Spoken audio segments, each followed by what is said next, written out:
You're listening to Honey and Hustle, a video podcast that inspires the dreamers, creators, and hustlers to make a business from their passions. I'm Angela Hollowell, and I'm a visual storyteller based in Durham, North Carolina. I sit down with creative entrepreneurs, nonprofit founders, and small business owners as they share their stories, the lessons they've learned throughout their careers, and how they've worked to make a positive impact. Thank you so much for joining me today. I really appreciate you taking the time to hang out with me at the Durham Bottling Co. And just talk a little bit about what you have going on that's clearly on your chest, but that we will hopefully get an idea imprinted in people's minds as they're listening and watching. So thank you guys. For everybody who's watching and doesn't know who this is Topher of Quorum Homes, which is an incredible outfit that's doing some meaningful construction and development here in the Triangle area. But I don't want to tell your story. I want people to kind of hear it from you. Okay. So you, especially it's your 1 year anniversary, you have to celebrate if nobody else celebrates. Yes. So I mean, yes, it is my 1 year anniversary. So we incorporated officially in March of 2021. But the story of like getting to incorporation, I think, is like where this all came from. And I could start that from like when I was born, but I'm gonna fast forward to like. Let's fast forward to like 2018. Okay. I'm working as a teacher and I have a wife and 2 kids. My wife has started working as a birth doula to like bring extra money, and also, you know, she was doing some contract work, but just like was pursuing her passion in birth work. And it was really cool. And I was like, man, like to like see her do that inspired me to like start thinking about something I wanted to do. And at the very same time, we were also like broke because I was a teacher and she was a birth doula, and neither of those jobs make a ton of money. Okay. Yeah. And so a part of me was also trying to figure out like what can I do? Like I don't want to stop teaching, but like what can be done to like bring in extra income and still allow for what I'm doing? And at the very same time, like property values were going up, and like there was already talk in 2018, as there has been for years and years, of just like the lack of affordable housing and availability. And we had this space in our backyard where there were these 2 trees and there was shade, and we loved gardening, but nothing could grow in that space. And I was like, man, it'd be cool if we could just build a little thing there that could just be kind of short-term transitional housing for people. And so I was like, let me try to figure out how to do that, you know? And growing up, my dad was very into carpentry and very into like building things. He was also a teacher, became a principal, but I very much had the building bug from him. Okay. And so I was like, I could piece something together. And so I started like going to construction sites. Starting in 2018, I just started like piling up leftover lumber and started just like asking people like, hey, are you gonna like use those 2x4s? Sometimes they'd be like yes, sometimes they say no. But I collected enough to frame out a whole 90 square foot house in my backyard. Okay. Now I was young and I didn't know what I was doing, and so I didn't get any permits. I didn't do any of it right. It was a mess. It was a debacle. But I got it done. I built it and started renting it out. Okay. And it was going really well. And so that brings us, so it took me through 2019 to get it built. But I did, and then started renting it out January of 2020. And so from January of 2020 to March of 2020, it went well. Rented it out, didn't have any major issues. Yeah. But then the city found out that there was this illegal structure in my yard, which like I didn't even know that it was illegal at the time, because there's a rule that you can build something that's 12 foot by 12 foot and not need a permit. And I was like, oh, great. But that only applies to sheds. So if anybody's thinking about building something in their backyard, if it's a shed under 12 feet, that's fine. But if it's gonna be a dwelling, there's a whole bunch of different rules, all of which I know now.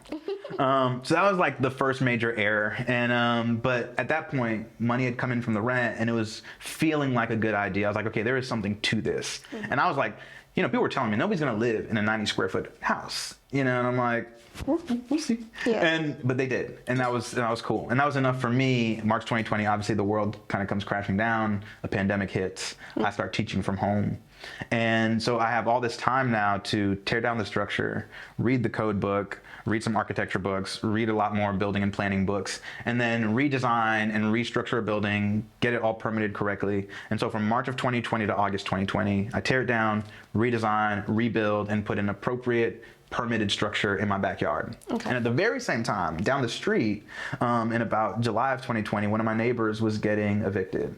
or just like priced out, you know, like nicely evicted, like either pay us this much or you got to go. Nicely evicted. Right. Is there a way to even say that? Yeah. But that happens, you know, like the landowner wanted to make some money, flip the house, and they did. And that person ended up kind of couch surfing with some friends, but was like, hey, can I live on your backyard? I want to stay on the street. And I was like, yeah, of course. We already knew her and her partner, and it just worked out. And I asked, what can you afford? We talked through numbers, and we found a number that worked, and they moved in, and they still live back there. And so that was August 2020. And so that, and then popped into my head, like, okay, ADUs can be this kind of anti-displacement tool, because like this process happens. Like we just noticed, you know, especially if you live on a street like mine, you see like these homes that were there for years and years and years, all of a sudden, the people who live there are gone. Somebody's come in and knocked it down, and up comes this like new structure. And there's this like disconnect. There's a lack of agency, right? So from August 2020 to March of 2021, I kind of like mull over these ideas, and I read a couple books like The Color of Law. I read this book called Brave New Home by Diane Lind, and just start really thinking about housing.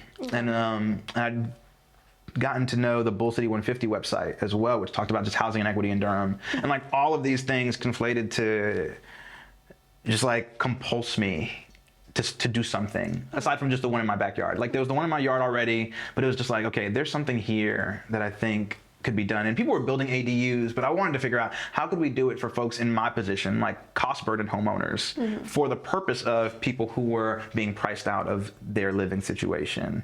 And that was the thing I wanted to try to solve and come up with. And so March 2021, I was like, all right, kind of pull the trigger and like form an LLC, and then start asking people for money to invest and get it started. And met some really amazing people who trusted me to do it. And then we got started, and we've built, 2 homes are complete, 3 homes are under construction. 1 is about to start, hopefully in the next month or 2. Okay, yeah. So we went from 1 to 6 in progress. We have gone a long way, and that's awesome. When we typically talk about equity, both on this show and in life and on social media, people think, you know, racial equity, gender equity, sexual orientation equity in terms of law and policy and treatment and recognition, and just anti-discrimination policy, those type of things. But there's also home equity, right? Which is where a lot of our wealth is stored as Americans, as people on this country, because land ownership is like the #1 determinant of like your success and stuff. Yes. And so, or not success, but just like wealth accumulation, I guess I should say. But, you know, when it comes to really quantifying that, instead of tackling the big beast that is land ownership and what has been the history of land ownership in this country, you're like, let me start small. Let me not even start with like a 3-bedroom, 2-bath townhome, which is the story of Durham right now. Let me start with what I can maintain and what I can do on my own property. And so what has that experience been from going to like, this is this one thing that I did at a time where I wanted to just try it out and like have extra income, to now being in a position to help other people gain some ownership and efficacy in their own wealth accumulation. Right. I mean, I can start with my own story. Yeah. Like, I mean, building that in my backyard allowed me, you know, like we had a pretty high interest rate when we bought our home. We got into like one of those like first home buyer programs, and it was great. But it was a high interest rate, and by adding that to our backyard, we were able to refinance, added a ton of property value to our property, and just gave us like a much better financial position on top of having the rent come in. So like all these like little things just like very much freed up our family. Financially to a degree, and to me, like that was huge, and that's something that I want to see shared for people.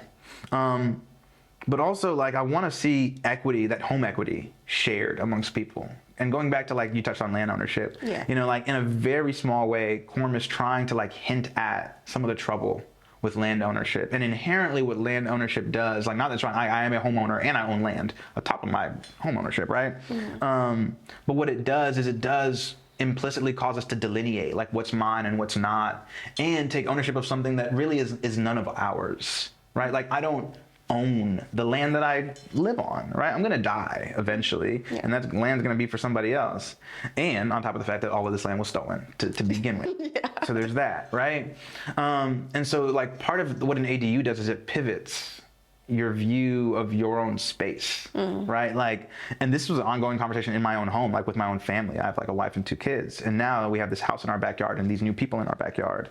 And so it's like, is this our garden? Like us as our family, or is it like our garden, right? Like all these people. And those are questions that we have to think through and answer. And I think that for many of us, like, the American dream, or like the thing that capitalism wanted to teach us of just being a self-sufficient human being capable of taking care of yourself, like making that the epitome, the most virtuous thing that you can do. I think a lot of us are becoming disillusioned by that notion, you know, and trying to find a more communal way of being. And I'm not trying to like overturn capitalism or anything like that. Like, this is a capitalistic venture. Yeah. But for us to like pivot slightly towards just shifting from mine to ours in as many little ways as we can, just so that we can see each other. And I think like if we can start there, I think that's a huge place to start. And then, you know, infusing capital into these backyards that have not had attention paid to them or have capital infused, like that leads to then like the kind of uplift that you want to see. And for me, like, I want to see these ADUs, cornhouses as a whole, like owned by the communities that where they go, you know, so that as they increase property value, that like my neighbor over here is invested in this. And so as that grows in value, so does their own value, right? Monetary value. And I think that that is like, that's the end goal. That's what I want to see, is like a community invested in its own development. Right. So that the benefits of development are not just for the developers, but for the areas where the development is happening. Oh, Jesus Christ, yes. So, I mean, like, you know, we live in the Triangle, which is like the Silicon Valley of the East. I think there is something to the fact that like being community forward, being by the community for the community, helps your business more than it hurts it by far. Like, it's not even close, you know? So I don't know. I just feel like I have to stew on that sometimes too, as someone who has a lot of critiques for capitalism and individualism, but also benefits from that as a business owner. So it's like... And it doesn't have to be, at least in my mind, doesn't have to be one or the other. And in fact, like, I really think anything does. So like, you know, my day job is a theology teacher. So like, I live in paradox, you know, like there is just so much mystery in the world and in a way of being. And so for me, like a huge thing for me is just having some intellectual humility and having a lack of certainty. Like, I think uncertainty is so key in moving. Like, you know, I'm confident in what I'm doing and I'm going to go forward and do it, but also well aware that like none of the things that I'm doing may fully work. You know, like it all could fail. And being well aware of that as we move forward. And then I think it's also best to critique a thing from inside it, you know, as opposed to just like to be on the outside. No, like I'm a part of this, right? And there's no disentangling myself from it, unless I want to go like live on a commune somewhere, and that's like always on the table a little bit. But at the same time, no, like I want to like live in this world, this narrative that I've been given, and be able to like while in it, critique it, and hopefully reform it to the best of my own ability, right? And very much understanding that it's not just me, and it can't just be me. It has to be a larger group of people. Correct. And that's what Quorum is about. Like, I want it to be this community-oriented thing. I think like on my pitch, like it's like community-driven affordable housing, as opposed to like somebody coming in and saying, hey, here's how we're gonna do it. But you know, like it was just like one in my backyard, and then bubbling up from that was other people asking like, oh, like how'd you do this? Can I do this? Like, you know, and the questions led to the necessity of the thing. Right. And so as many things as can come from that. Like, I didn't expect to be an entrepreneur in 2018. You know, I thought I was just gonna be a teacher and live my own like little nice life. But then it just like the need kept being there to do it. Right. So. Yeah. So 2 things you talked about that I do kind of want to get into here. The first of which being moving forward with uncertainty. I have done it. Do I like it? No. You know what I mean? But you know, now being almost 2 years as a full-time entrepreneur, I understand that it's a part of it. And at the end of the day, like you said, like there's only so much I can control anyway. So there's no point in really worrying about all the things, you know what I mean? All you can do is what you can do, and then whatever happens, like happens. But as long as you're checking yourself at the door, every door that you walk in, right? And making sure that you're doing the best you can, like that's great. And I just remember hearing this quote from Cody Warner. He was on a podcast, another video podcast, ironically, not mine, but he's welcome. He's awesome. But he was saying, like, you know, you have to get to a point as a creator, as an entrepreneur, as whatever you want to call it, to where, like, you're okay with failing. You know what I'm saying? You're okay with putting yourself out there and understanding, like, this may not work out the way I think it's going to work out. This may not work out in the time that I think it's going to work out in. And that definitely for me was, I would say, really interesting when I first heard it, because I was like, yo, like, man, I want to be at that point, you know, because this stress and this anxiety that is surrounding being full-time is just like not it. But it's going to be there. You know, there's going to be ups and downs in life. So I don't know. Interesting paradox that we as people often navigate. Yeah. When going after things. Right. But at the same time, like, I mean, not to get like too far out into the weeds, I think there is something in us that is just used to adaptation. If we can, like, find, like, there's certainly a part of us that just wants comfort and just wants to, like, be in our lane and stay there and chill. But then, like, I think we all are aware that, no, like, adaptation is part of what we must do. Like, time doesn't give us a break. Like, time keeps moving. And I know that 2 years from now, like, the problems, the issues, the needs of Durham are going to be different than they are today. And so Quorum is going to necessarily need to adapt. And I am, too. Like, I'm a parent. I have, like, kids. Like, when I was a parent of an 18-month-old, I had to behave a certain way, and now as a parent of a 7 and 5-year-old, I have to behave a different way. I don't know how old my kids are.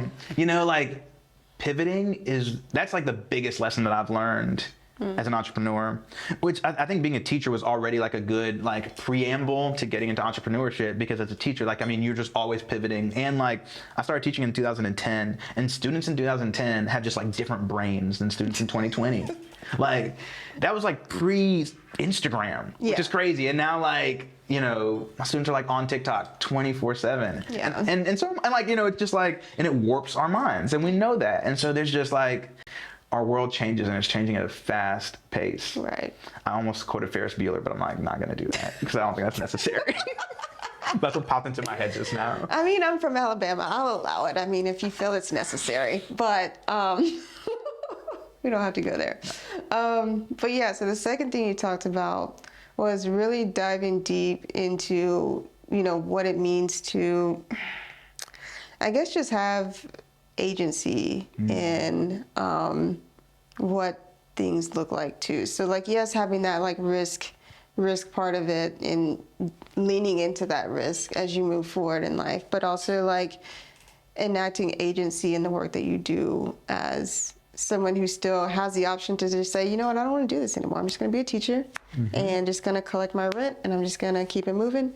It does, obviously, like, if you wanted to do that, you would have done it by now. But I'm just saying, like, you know, we have choices in life, and it's like, I can keep going in this way, or I can just kind of, like, learn what it means to me to be an entrepreneur. And I think that definition changes with each person. And it definitely has been different for each person that's been on this show. Yeah. So for you, moving forward in, I guess, land acknowledgement in the history and legacy that is Durham, and the current time that is Durham, and all that Durham will be in the future, like, what are some things that you see happening in terms of the landscape here and the ecosystem here that is really community forward and has been community forward for so long?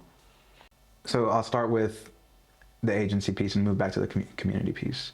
But when you have this thing in your backyard, when you have an ADU in your backyard, and you open up what was formerly just your backyard to somebody else, and now you're responsible for the care of it, for the upkeep, for all these different things, and for, like, stewarding this relationship now with this person who lives in your backyard, like, inherently, like, you've become somewhat of an entrepreneur. And so, like, the act itself of doing the thing puts you into that space, whether you like it or not. And then you're gonna have to start asking questions like, well, what are my boundaries? Like, what is their space, my space? What's communal space? And I think all of that, there's tension in all of that.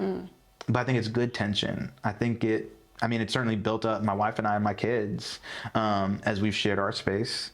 And hopefully, you know, our tenants who have, like, shared space with us, like, hopefully it's been, like, reciprocal, right?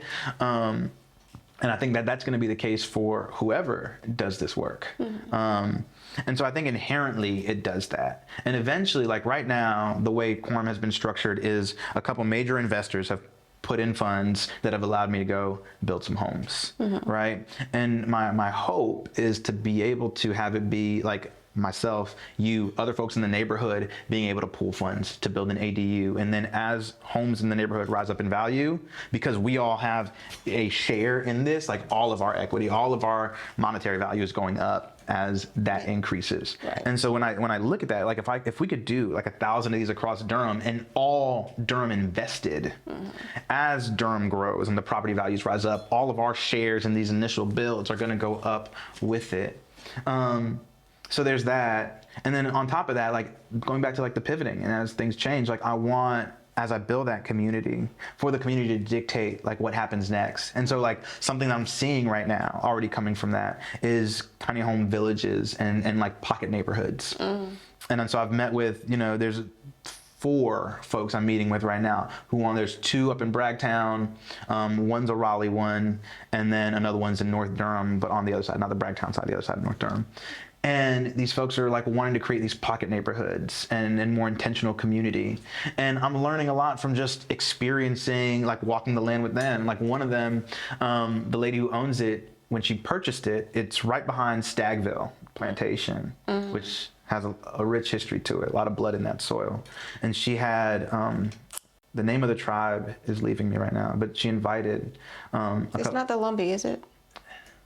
I thought it started with an O, but maybe. Right. You might be right. I don't know. But she invited an indigenous person to come to the land, and she said, when she was telling me the story, she's like, as soon as she like stepped onto the driveway, she started to weep. And I've been asking myself the question, like, how do we bring that kind of history, the history of the place, into what we do? And like on my Instagram page, if you go to it, there's like a map of Durham from 1937 with all the Negro streets marked and the white streets marked.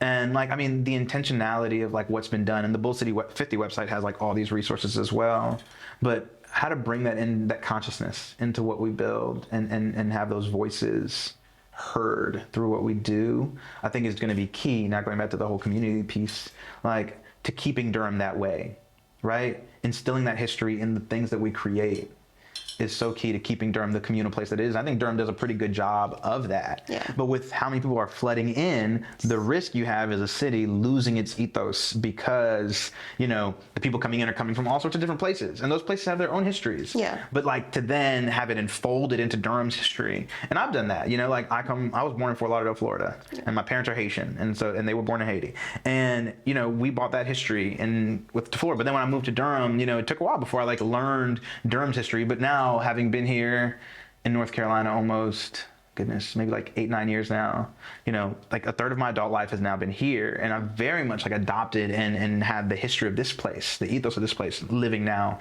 in me. And I want avenues for that to happen with people as they move in. And I've kind of gone all over the place, so I don't know if I've even answered your question. Yeah, it's but hopefully something in there. Agency is going to get created by having an ADU and community. Yes. Thank you so much for watching and listening to the show. Whether you're a day 1 fan or day 100 fan, I'm so glad that you found Honey and Hustle and have decided to stick along for the ride. As a thank you, I wanted to give you a little gift that this show has so graciously given me: the ability to continue to connect with thought leaders, industry leaders, business owners, and other entrepreneurs no matter where I am. Link offers a digital business card that is a natural extension of my website and social media platforms that allows me to easily send people to strategic landing pages so they can learn a little bit more about me, the resources I offer, and how we can continue to stay connected. When you click the link below in the description, you'll get 15% off any of their wearables, phone taps, and hopefully the last physical business card you'll ever need. Thank you so much again for supporting the show and our show sponsor, Link. So you said earlier, you were like, well, all this land is stolen anyway. And then you mentioned that you brought an indigenous woman, or not you, but someone else brought an indigenous woman to the land, and that connection just was so inherent as soon as she stepped onto it. So one thing I've come across recently is land acknowledgement. So the reason I said Lumbee was because now sometimes when I get on Zoom calls, they say, well, introduce yourself, your name, where you calling from, and I'll say, I'm Angela. I'm currently calling from the traditional Lumbee tribe lands, also known as Durham, North Carolina, and that's kind of the vibe. It's not every call that I get on, but there is now, I think, a more intentional effort to just like acknowledge the land that we live on now, right? Instead of just saying like, this is Durham, North Carolina, like, no, say who lived here before, right? And so when it comes to, it's hard. Let's just start there. Like, it's hard, especially when you didn't grow up with it, especially when you know that there is literally like the Lumbee tribe living down the road, and they are nowhere near the amount of land ownership that they have on this map. When I looked up, what Durham previously was. And so really stepping into the fact that like there is, I don't even know if apology is the right word, but there's a lot of reality that sinks in when you see, what once was for this group of people, and now acknowledging that, well, now I have this shared history with this land now as somebody who obviously our ancestors came here against their will, but whatever they came, they're here now. They're part of this history in this country. And even at a national level, Indigenous people have been erased, and really even more so than Black people, shut out of the benefits of land ownership, rightful land ownership. Let's just start there. So when it comes to coming to terms with that, and not just community ownership for what Durham looks like now, which does have a very big Black population, has a very big immigrant population, has an increasingly transient population coming in. How, like, aside from land acknowledgement, like, what are some ways that you see the Durham community and communities across the country kind of coming together as these like big shifts in populations happen? What are some ways that we can keep that and instill that and increase that like overall perception of, what it means to care for one another? I know that's like a weird question, but like, when we talk about our ethos of community and loving one another, caring for one another, providing for one another in some way, and investing in organizations who are trying to do that work on a local level, I think that could take a lot of different forms. So I guess in this sense of development, if let's say I'm renting, and maybe I'm not at a place where I'm owning a home and wanting to invest in an ADU, what could that look like in terms of me also being a part of the movement that is acknowledging the land that we live on? That's such a big question, and I'll just say I know I don't have the answer to that question. I think there's a lot of people trying to figure out the answer to that question. But even like leaving alone the tenant thing that you brought up last, just like going back to just acknowledgement and like living with the facts of reality, of history.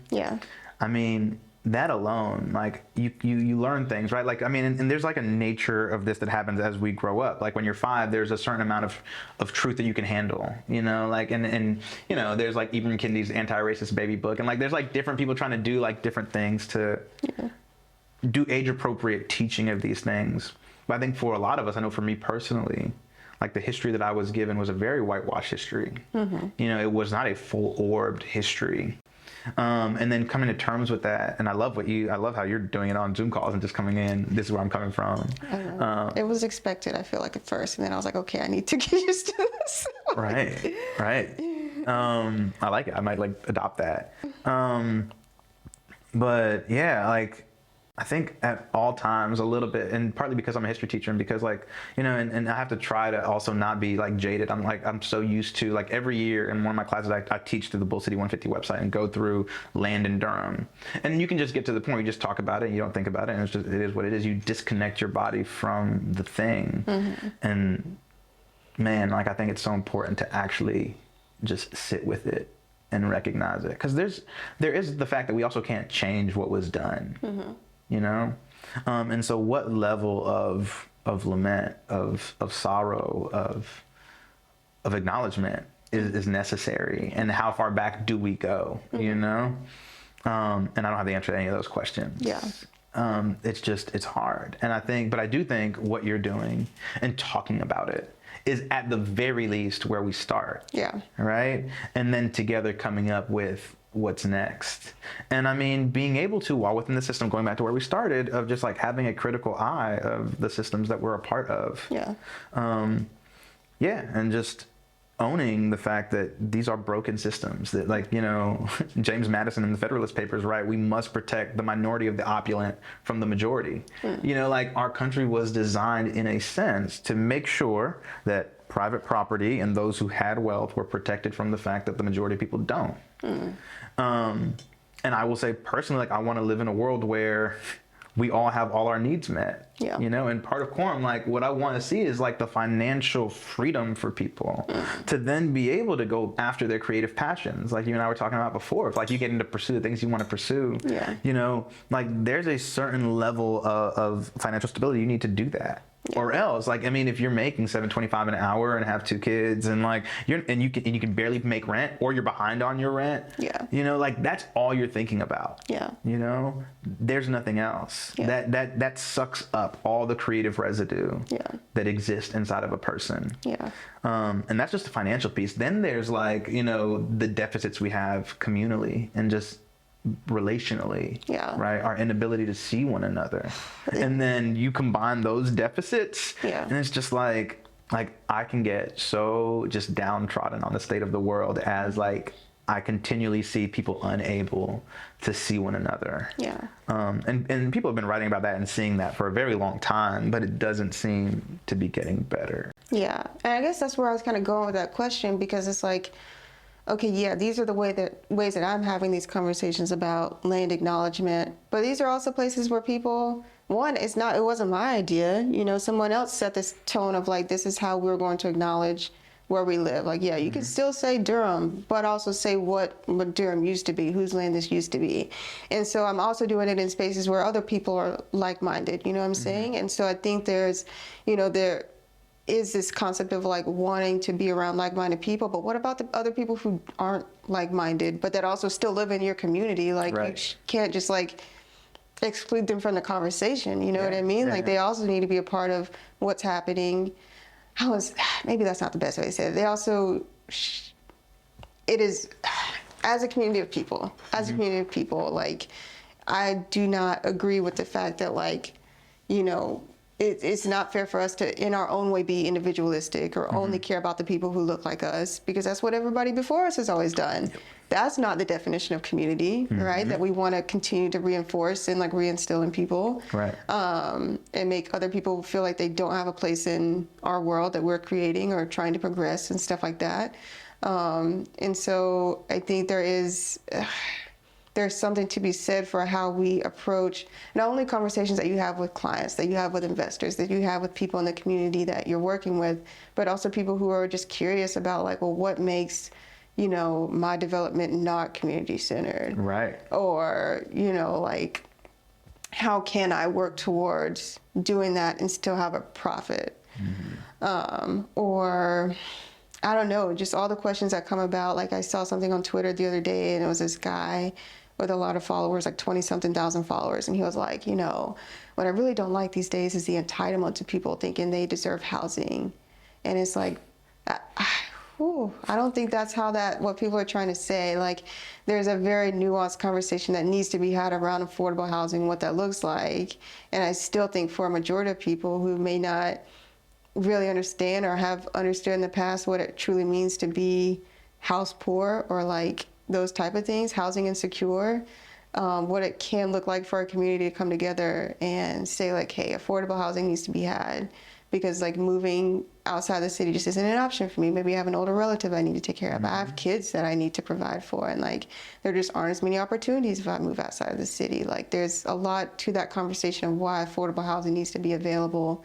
And if nothing else, in terms of healthcare, like having secure housing is healthcare. But, Right. you know, like, how do we even start to have those conversations with people who feel like, you know, housing is a privilege? Yes. How indeed. Yeah. Goodness. Yeah, I want to let that settle, because you said a lot of good things there. I don't know. This is just me No, rambling good. into eternity about housing. No, but you're right. And people have completely different ways of seeing the world and seeing what people are entitled to, what people are not entitled to. Yeah. But a fact of the world, and that's, I guess that's where I'll start too, is like helping people to see certain things that simply are, that we can't necessarily dispute. And I mean, you're going to be able, like, we could dispute whether this is real or if we're in a simulation right now, but like to the best of our ability, able to dispute, right? I think of like the fact that there are enough materials and things and rooms for everybody to have a roof over their head. It's not a problem of does the thing exist?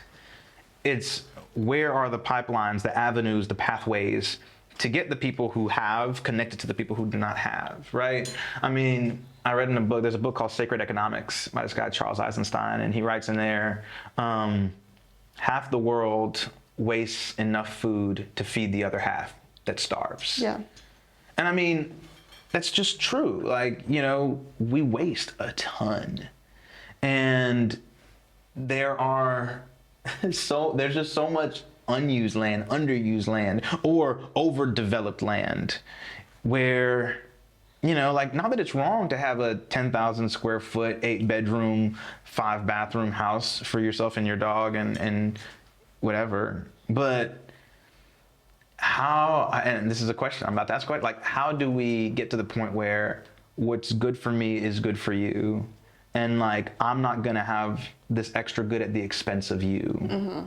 You know, because I think oftentimes, like, a critique I have of capitalism is often like, my wealth comes at the expense of another.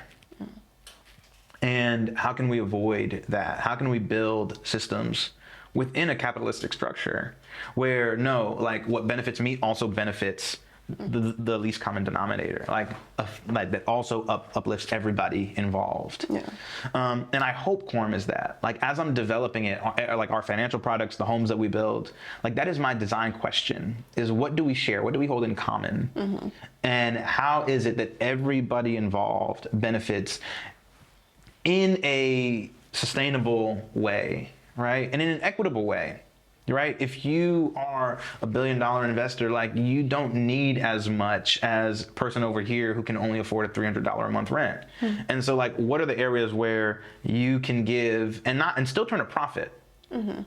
but just not turn like the most gargantuan profit, mm-hmm. right? For the sake of the person over here who's not just going to get a handout, they're going to work full time to like pay what they need to pay. Yeah. Right? And it is nuanced and it's complicated. And like, there are people on fixed incomes. There are people who, like you said, have to take care of children and families and aging grandparents, yeah. or have been hurt, injured. Like, I mean, there's just so many different stories. Yeah.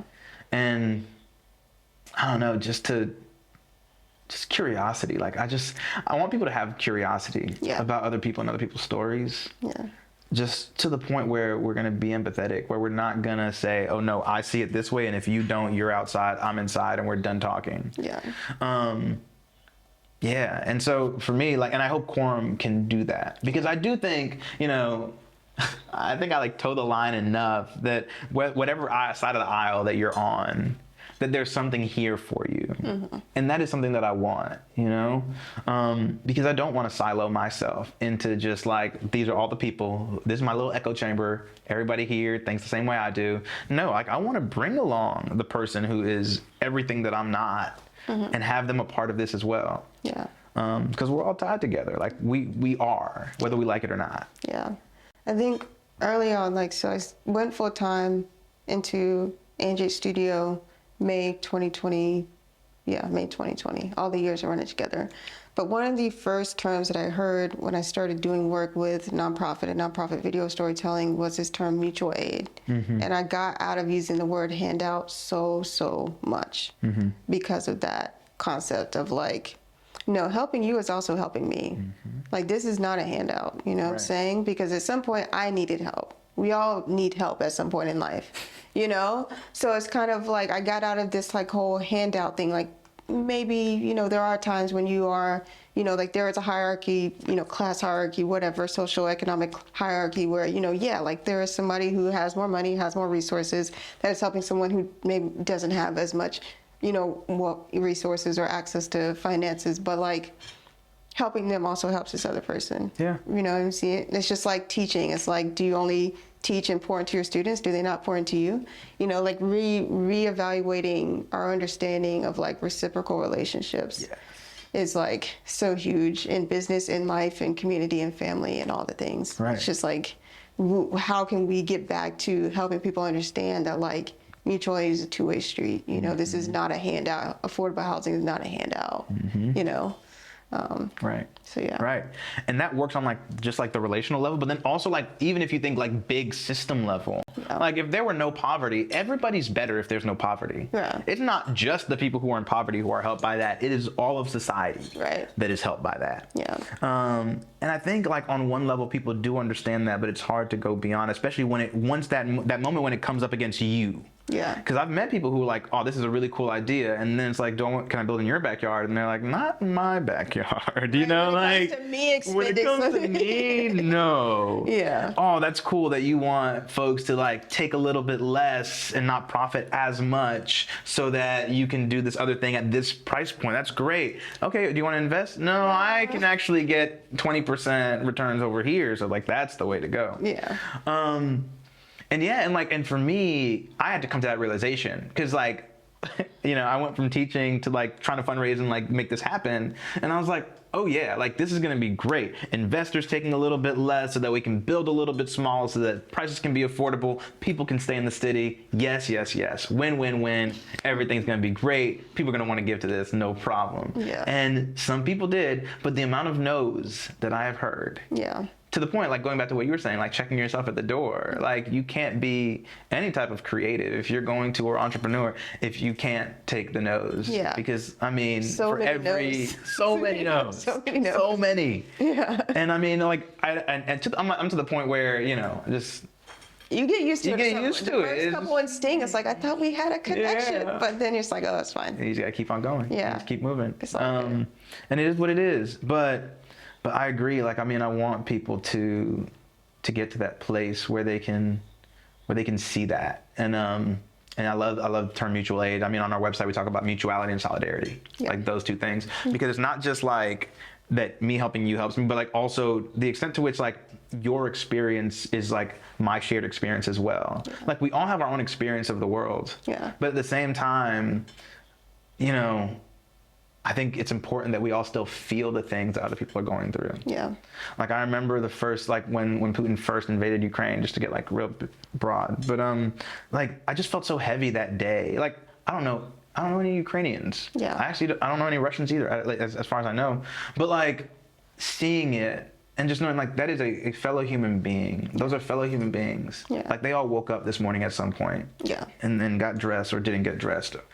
You know, planned to live and didn't, or whatever. And just the heaviness of human experience and the vastness of it, for us to all like feel and share in that, which is heavy and it's hard. And then there's like so much trauma that we all have individually and collectively. And like, to what extent do you want to ask people to do all this? And like, and I don't know, like I want so badly for the world to like come together and for all of us to like have these like agreed upon commons. But kind of like the Declaration of Human Rights, but universal but you know, we're not going to go there today. We're just not going to go there.